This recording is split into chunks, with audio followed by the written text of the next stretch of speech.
صحیح بخاری میں 2930، صحیح مسلم میں 4612، 4615، 4619، مشکات میں بھی موجود ہے 5888، 5889، 5890۔ یہ اتنے حوالے میں نے اس لیے دیے کہ بڑی امپورٹنٹ حدیث ہے۔ غزوہ حنین کے موقع پر آپ کو یاد ہوگا سورۃ التوبہ کے اندر بھی میں نے اس آیت کے اوپر ڈیٹیل سے ڈسکشن کی تھی۔ سورہ التوبہ آیت نمبر 25 میں یہ بات ڈسکس ہوئی کہ جب مسلمانوں نے اس وقت اپنی کثرت کے اوپر تکبر کیا کہ ہم تو بدر میں 313 تھے، غالب آ گئے، آج تو ہم 12,000 کا لشکر ہے، تکہ بوٹی کر دیں گے کافروں کی۔ یہ غزوہ حنین مشرکین عرب سے آخری جنگ تھی، یہ فتح مکہ کے بعد ہوئی، قبیلہ حوازن کے خلاف، اور بڑے تیر انداز لوگ تھے، اور مسلمانوں کی زبان سے نکل گیا یہ تو شاہی کوئی نہیں نے، آج تو اسی 12,000 ہاں، اور اللہ تعالیٰ کو اس قسم کا جملہ پسند نہ آیا۔ سورہ التوبہ کی آیت نمبر 25 میں اللہ تعالیٰ فرماتا ہے پھر جناب پیچھے مڑ کے بھی نہ سو ویکھ دے، اس طریقے سے تواڈے اوتے دہشت تاری ہوئی کافراں دی، پیچھے مڑ کے بھی نہیں دیکھتے تھے، اور اللہ کے رسول تمہیں پکار رہے تھے اور تم پھر بھی بھاگ رہے تھے۔ یہ حالت ہو گئی۔ اللہ تعالیٰ کو تکبر والا جملہ پسند نہیں ہے کبھی بھی، نیور۔ تو غزوہ حنین کے موقع پر یہی ہوا کہ سب بھگدڑ مچ گئی، 12,000 میں سے صرف 80 بندے حضور کے ساتھ رہ گئے صلی اللہ علیہ وسلم، باقی سب چھوڑ گئے۔ یہ فتح مکہ کے بعد کا واقعہ، ایسی بھگدڑ مچی ان کے تیروں کی ڈر کی وجہ سے۔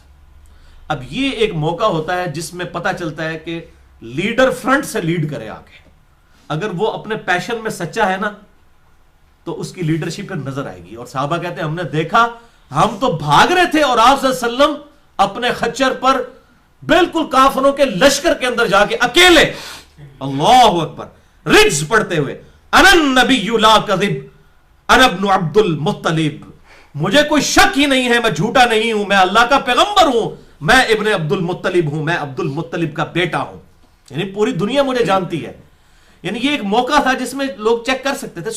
جو غزوہ بدر میں تو آپ صلی اللہ علیہ وسلم کا خیمہ پیچھے لگا تھا، پریکٹیکلی لڑائی کے لیے آگے نہیں آئے، تو اس میں تو کوئی کہہ سکتا ہے کہ آپ صلی اللہ علیہ وسلم پیچھے رہے، آپ کو کیا پتا آگے لڑائی میں کیا ہوا۔ اور یہاں جب سب بھاگ گئے، آپ صلی اللہ علیہ وسلم فرنٹ سے لیڈ کیا، انا النبی لا کذب انا ابن عبد المطلب، میں عبد المطلب کا بیٹا ہوں، میں اللہ کا پیغمبر ہوں، کوئی شک ہی نہیں ہے، مجھے اپنی نبوت میں کوئی شک ہی نہیں ہے۔ اور پھر آپ صلی اللہ علیہ وسلم نے یوں زمین کے اوپر ہاتھ مارا اور ایک کنکریوں کی مٹھی پکڑی، اور آپ صلی اللہ علیہ وسلم نے فرمایا، یوں آپ نے اس پہ پھینکتے ہوئے فرمایا کہ ان سب کے چہرے جھلس جائیں۔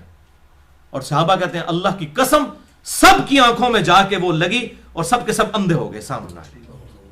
اور آپ صلی اللہ علیہ وسلم رب محمد کی قسم، اس محمد صلی اللہ علیہ وسلم کے رب کی قسم جس نے محمد صلی اللہ علیہ وسلم کو نبی برحق بنا کر بھیجا ہے، کافر شکست خوردہ ہو کر بھاگ گئے ہیں، اور واقعی وہ پھر بھاگ گئے، ان کا زور ٹوٹ گیا۔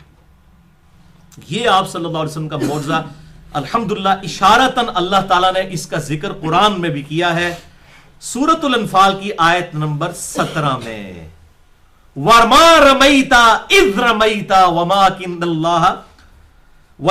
اللَّهَ رَمَىٰ وَمَا رَمَيْتَ إِذْ رَمَيْتَ وَلَٰكِنَّ اللَّهَ رَمَىٰ۔ اور اے محبوب صلی اللہ علیہ وسلم، جب آپ نے وہ مٹھی پھینکی تھی نا کافروں کی طرف، وہ آپ نے نہیں پھینکی تھی، وہ تو اللہ نے پھینکی تھی جبکہ آپ نے پھینکی تھی۔ اللہ، یعنی وہ اللہ کا معجزہ ظاہر ہوا کہ آپ صلی اللہ علیہ وسلم کے مبارک ہاتھوں نے وہ جو کنکریوں کی مٹھی پھینکی کافروں پر، اللہ تعالیٰ نے فرمایا یہ ہم نے پھینکی تھی، جو آپ نے پھینکی یہ ہمارے ڈیوائن ڈیسیژن اس کے پیچھے تھا۔ اور اس طریقے سے آپ صلی اللہ علیہ وسلم کی ایک، اس سے یہ بات پتہ چلی کہ یہ دنیا بقدر ایفرٹ ہے۔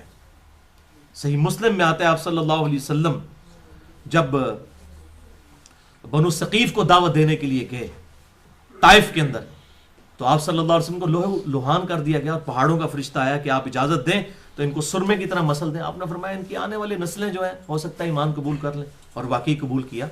مختار ثقفی جنہوں نے قاتلین حسین سے بدلہ لیا وہ اسی بنی ثقیف سے تھے۔ تو آپ صلی اللہ علیہ وسلم دعا فرماتے کچھ بھی ہو سکتا تھا، لیکن اللہ تعالیٰ نے دنیا بقدر ایفرٹ رکھی، یا آپ کو ارن کرنا پڑے گا، تکلیف سے گزرنا پڑے گا، تب جا کے کوئی آؤٹ پٹ نظر آئے گی۔ اس حوالے سے